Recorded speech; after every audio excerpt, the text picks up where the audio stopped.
Y'all, this really gonna piss y'all off for real. Cause not only does my ID say female, so does my birth certificate. Yo, so we back in here for another edition of F-ya-Motha, and once again I'm gonna try to not use profanity or vulgar language.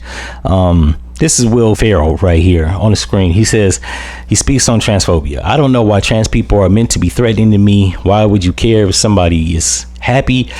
Why is that threatening to you? Now, this is problematic on so many levels, not necessarily because people want to be trans. That I have no problem with. It's these old ass Hollywood socialites that are, let's just put it like this, they was the popular kids or the nerdy kids. They wasn't necessarily the smart kids, and they've grown up to be either unpopular people or stupid people. My pops used to tell me dumb people don't get smart, they just get older. But to counter what he's saying, it's not necessarily that people think that trans people are threatening. That most people don't have a problem with that shit.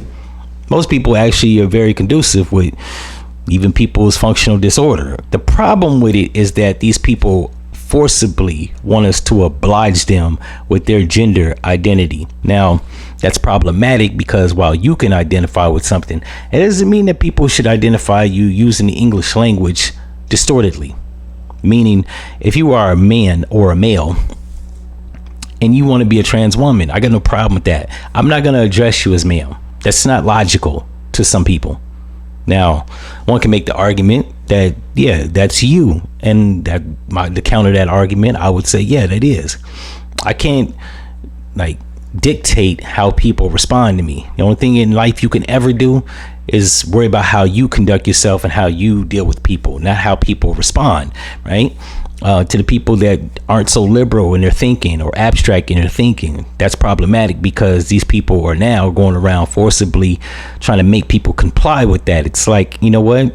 To save face, most people are just not interacting because that's not healthy to some people. Not your preference or your gender, but the fact that you're trying to force it on other people. Like, I worked at his job. I'm talking to somebody, they're not transgender, and I was speaking about a transgender person. Not in a bad way, right? I'm just referencing them. I was like, yeah, a boy came in here and blah, blah, blah. And the person I was talking to was, I thought was a normal functioning person, was just like, no, they like to be called she. I was like, they're not even in the room. Why? I'm talking to you. That's asinine. The fact that I have to, even when the person isn't around, refer to them by their preferred gender is asinine, to say the least, right? So it's not that it's threatening. Nobody is bothered by that. It's the fact that it's being forcibly done. Some places they're even talking about making it a crime. That's problematic because, one, to a person like me, it's not natural. I won't even argue normal. It's not natural, right? A male grows up to become a man, not a woman. A female grows up to become a woman, right? And literally the word, it's built in the word. Whoa, man, a person with a womb. A man doesn't have a womb, no matter how he tries.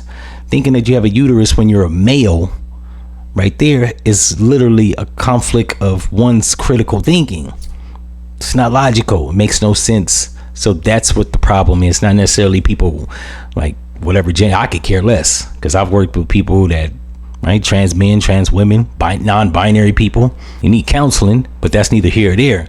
My point being is, I and most people don't have a problem with that. Now, do you have people that are overzealous, like my father? Yeah, you're gonna have those people, right? It was once upon a time, it was people like that with gay people. We're not talking about the outliers or the very small fraction of the population. The average person doesn't have a problem with this. So I don't know where this dummy gets this, and this is creating more false narratives and propaganda as it pertains to this. Sort of like when people say that black people are homophobic, that could be further from the truth because everybody has a choir director that's gay in a church or got a cousin that's gay. So that damn sure ain't true. In any event, if you like this episode, you know what to do, and I'm out.